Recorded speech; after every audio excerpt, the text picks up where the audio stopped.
Welcome to my new blog. সবাই কেমন আছো? আশা করি সবাই খুব ভালো আছো, আমিও ভালো আছি। আর মেঘলা তো ভাব কাটছে না।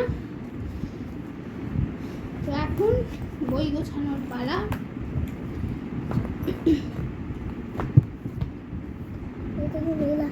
ওর যে বন্ধু আনাজ, ও একটা বই মানে ওর স্কুল থেকে হারিয়েছে না ঘর থেকে হারিয়েছে ভগবান জানে। সে বলছে একটা, হ্যাঁ তুমি নিচে যাও, একটা বই ওরমভাবে আমরা দেবো না, তাহলে কিনতে হলে পুরো সেটটা আপনাকে কিনতে হবে। মানে সেটা অনেক কটা টাকা থাকা, মানে পুরো সেটটা তো কেনার কোনো মানে নেই, একটা বই হারিয়েছে।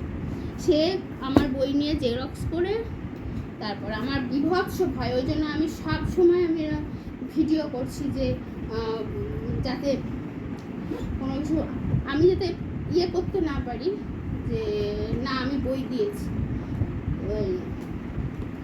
এইটা আমার বড় ভয়, কারণ প্রায় 5-7 হাজার টাকার ধাক্কা, আর ওইভাবে বই কিনে দেবে না। এই জন্য এই ভয়টা আমার থাকে, কারণ প্রচুর স্টুডেন্ট, তাও ওরা কেন যে এরকম করে। ওর মাই হারিয়ে ফেলেছে, মানে ঘর থেকে না স্কুল থেকে হারিয়ে গেছে। একবার আমার ছেলেরও এরকম বই চলে গেছিলো, আমার তো পুরো মাথা পাগল হয়ে গেছিলো পুরো। তো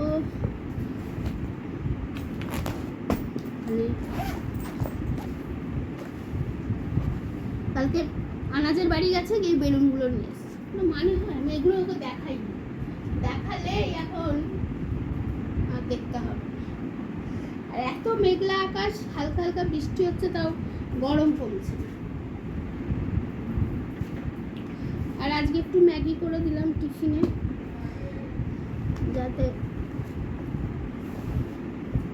খাই কিনা। চলো, তো ছেলেকে নিয়ে নিচে নামতেই দেখি বেশ জোরে বৃষ্টি হয়ে গেছে কিছুক্ষণ আগেই। এখন হালকা হালকা ঝিরঝির করে বৃষ্টি পড়ছে। তো ছেলেকে একটুখানি বসিয়েই রাখলাম।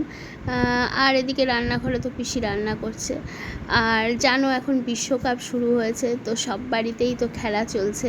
এক একদিন তো রাত্রি 12:30, 2:45, রাত 2টোর সময় খেলা আরম্ভ হচ্ছে। আর আমার বর অ্যালার্ম দিয়ে রাখছে, অ্যালার্ম বাজছে, এসে খেলা দেখছে, মানে শ্বশুরমশাই আর শ্বশুরমশাইয়ের ছেলে মিলে। যাই হোক, এই যে ওরা হাইলাইট দেখছে, আবার খেলাও দেখছে। বাপরে বাপ কি নেশা! আর এই যে খেলনাটা দেখছো, এটা আমার ছেলে যখন বোধহয় 1 বছর বয়স হয়েছে তখন আমার হাজব্যান্ড এনে দিয়েছিল, কারণ তখন ও হামা দিত। আর এই বাচ্চাটাও দেখো কি সুন্দর হামা দেয়। আর আমরা যখন চা বিস্কুট খাচ্ছি না, তখন চকো আসে, রোজও বিস্কুট খাই। জবার সাইজটাই ও খায়, ও তো বড় আর সবুজ। এবার ছেলে মেয়ে লাল জবাটা চকচক খেয়ে নিয়েছে। এই পাশে দেখো একটা হলুদ জবার, পাশে দেখো ভুমরা, মনে হয় কি সুন্দর ভিডিওতে উঠে গেছে। সত্যি প্রকৃতির একটা আলাদা রূপ আছে, রং আছে, চারিদিকটা কত হাওয়া দিচ্ছে। আমি এখন ঠাকুর ঘরে সবে পুজো করলাম, আর বাইরের ওয়েদারটা এত ভালো লাগছে না, মানে তাই ভাবলাম একটু ভিডিওতে ক্যাপচার করাই যায়। যখন বৃষ্টি হয়, বাইরের ওয়েদারটা যখন এরকম থাকে, আমার অনেক ব্লগে এরকম ভিডিও করা আছে। তো আজ দেখো কত ফুল ফুটেছে এগুলো। আর এখন তো এখানে তো জল মিষ্টি দিয়ে আগে অনেক ব্লগে তোমাদের দেখিয়েছি, শর্টসে দেখিয়েছি, বাট এই সবে পুজো করলাম, এখনও মিষ্টিটা দেওয়া হয়। এখন তো ভালোই গরম পড়ে গেছে, ফুল তো প্রচুরই ফুটছে, কিন্তু কি বলতো, সময়ের অভাবে আমার আর সেই সব ফুল তোলে সুন্দর করে সাজিয়ে পুজো আর করা হয়ে ওঠে না। খেতে বসে গেছি, তারপর মনে হলো এই যা, আমি তো ভিডিও করিনি। তো আজকে হয়েছে, মানে ডাল নিয়েছি, আর এটা হলো লাউয়ের খোসা ভাজা, তোমরা অনেকেই খাও। আর এটা হলো কুমড়োর যে বুকোটা থাকে, সেটা পিসি রেখে দেয়, দিয়ে ওটা ভাজে, পেঁয়াজ টেঁয়াজ দিয়ে ভাজে, তো সেটা। আর এটা হলো ডাঁটার তরকারি। তো চলো এখন খেয়ে নিই, খেয়ে দিয়ে নিয়ে ছেলেকে তো আনতে যেতে হবে, যেটা রোজের ডিউটি থাকে। আর আমার চুল এখনও, মানে আমি চান করার পর না চুল আঁচড়াই না, কারণ তখন চুল অনেক নরম থাকে, উঠে যাওয়ার ইয়ে থেকে অনেক চুল উঠে গেছে, ওই যেটুকু বেঁচে আছে সেটুকু। চলো খাওয়া দাওয়া করো। ওহ, বেরিয়ে পড়েছি। আজকে রাস্তায় এত ভিড়, এখনো অব্দি সচল না। এখানটা করে কেউ নেই, তাই এত কথা বলছি।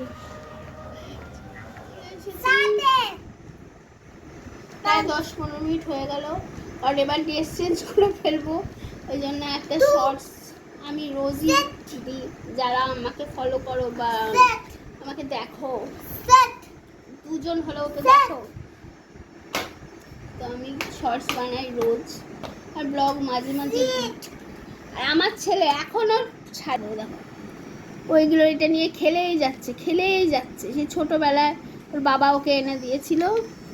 দূরে নিয়ে গিয়ে দেখো, দূরে কি করে বুঝবে? আমি ভিডিও করেছি এর আগে, জিনিসটা এত সুন্দর, ওরকম করে দেখতে পাবে না।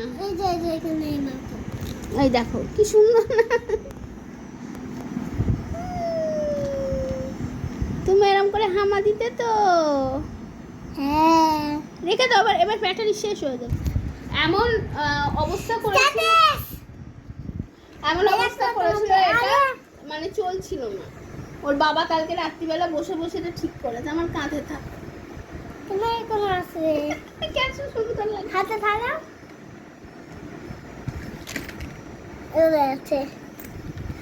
এবার ছেলেকে জামা কাপড় ছাড়াই তারপরে ইয়ে করবো। মা দেখো ব্যাগের উপরে যাচ্ছে।